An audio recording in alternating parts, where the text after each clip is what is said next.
Good morning guys, it's Thursday today and third day namin ngayon dito sa Japan. It's already 10:33 sa Pilipinas, 11:33 dito sa Japan. And ngayon pupunta kami ng Tokyo Station. Giikot kami sa may Imperial Palace Garden, yung parang Malacanang Palace sa atin. Then sa Hibiya Park and sa Ginza Shrine. Ay, sa Ginza Shrine, sa Hibiya Shrine. Yung Ginza, yung shopping district dito ng mga international brands. So doon kayo pupunta.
Andito na kami sa Ginza Station. Naglalakad kami papuntang Marunochi Line kasi magta-transfer kami galing Ginza Line to Marunochi Line papuntang Tokyo Station. Kasi sa amin walang papuntang Tokyo Station na libre gamit yung subway pass namin. So magdadalawang line kami para lang magamit yung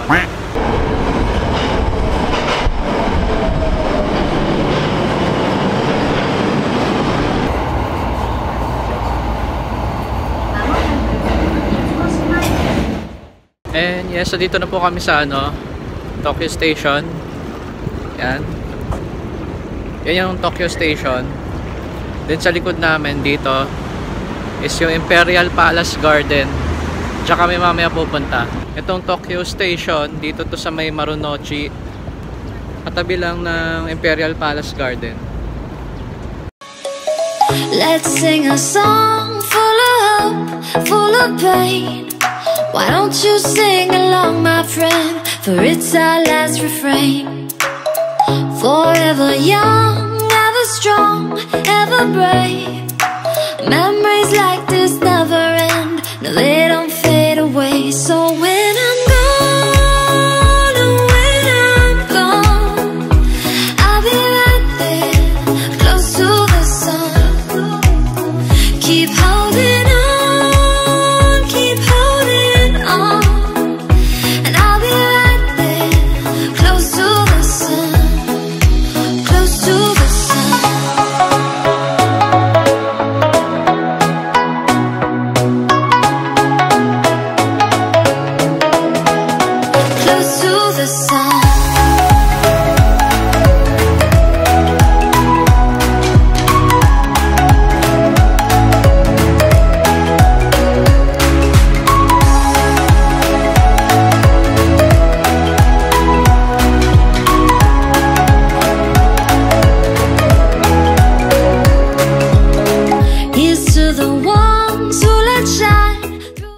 So, doon kami papasok.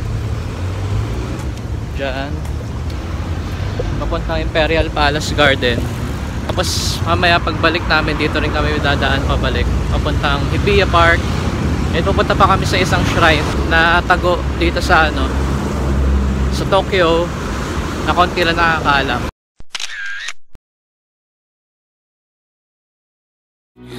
The ones who stood for something more, we won't forget your names. The tide is high, say goodbye, we set it sail. And all those midnight secrets told, we'll take them to the grave. So when I'm gone, oh, when I'm gone, I'll be right there, close to the sun. Keep holding on.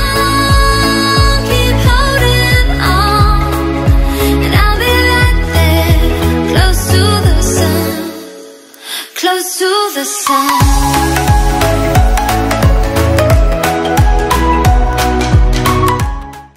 And yun na nga po yung Imperial Palace Park or Garden. Marami kasing ginagawa ngayon, daming construction. Maraming saradong area ng park. So, ano na lang kami, babalik na kami sa baba. Then pupunta kami ng Hibiya Park. Bili kami ng tubig dito. Kasi sobrang init ngayon eh. Medyo humid yung weather.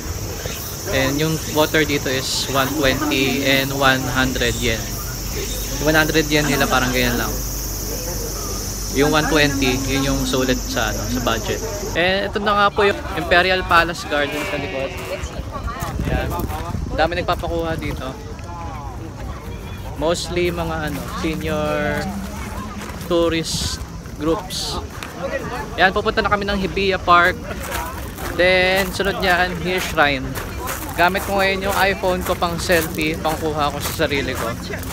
Then yung Canon camera ko na 200D, pang kuha ng mga nature and everything that you see except me. May isa pa kaming park na pupuntahan bago dun sa Hibiya Park ito.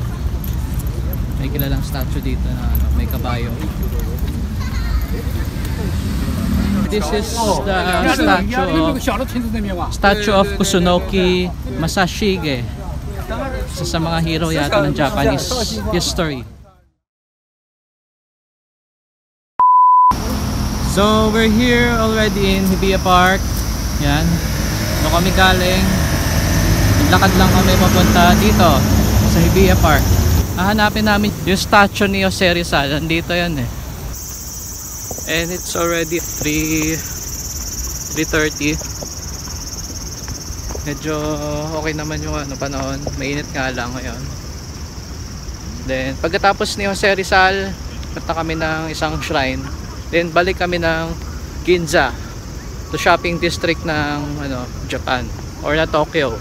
Close to the sun.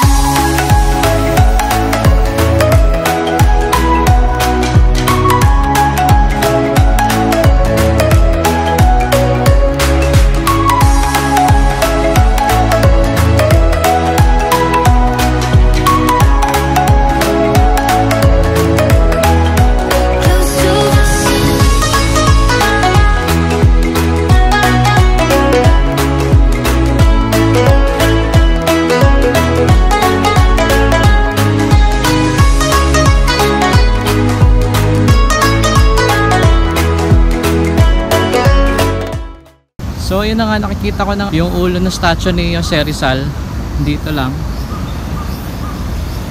Kaya pwede ko makita dito, may mga bench dito sa taas. Tapos dito si Rizal. Close to the sun. Keep holding on, keep holding on. And I'll be right there, close to the sun, close to the sun.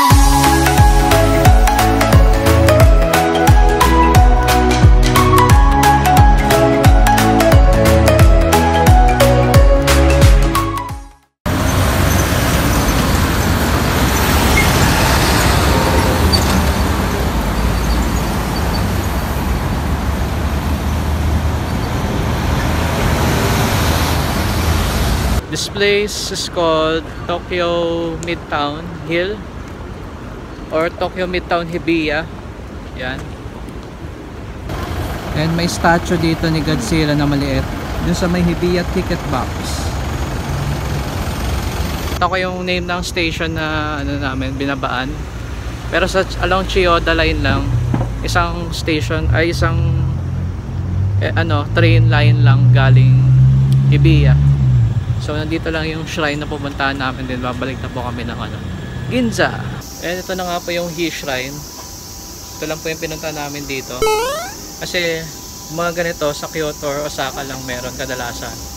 And dito mga shrine lang, konti lang. So yan, worth it naman.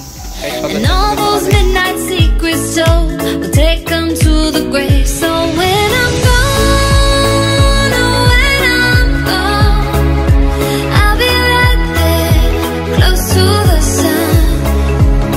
Keep holding on, keep holding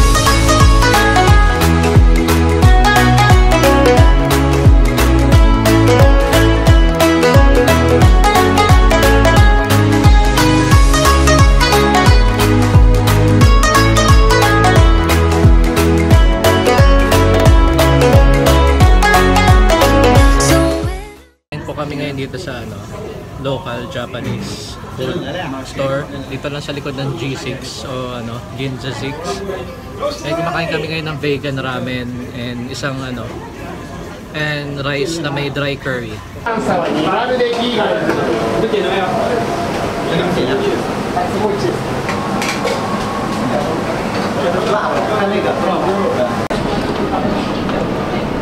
So we ate here in this, thank you. We ate here in this food store.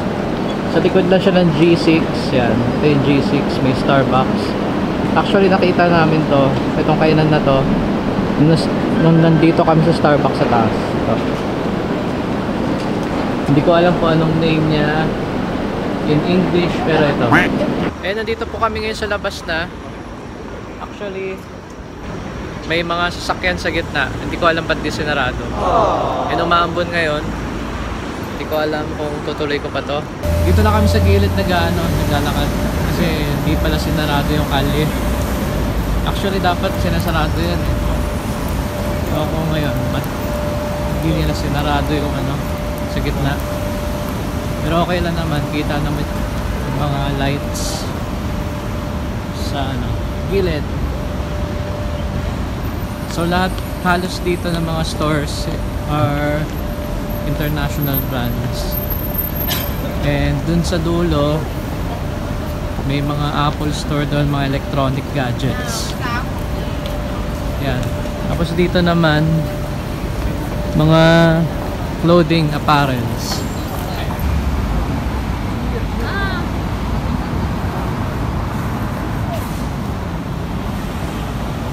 Ito na nga po yung Apple Store dito sa Ginza.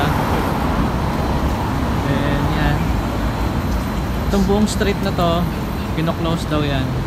Kung tuwing hapon.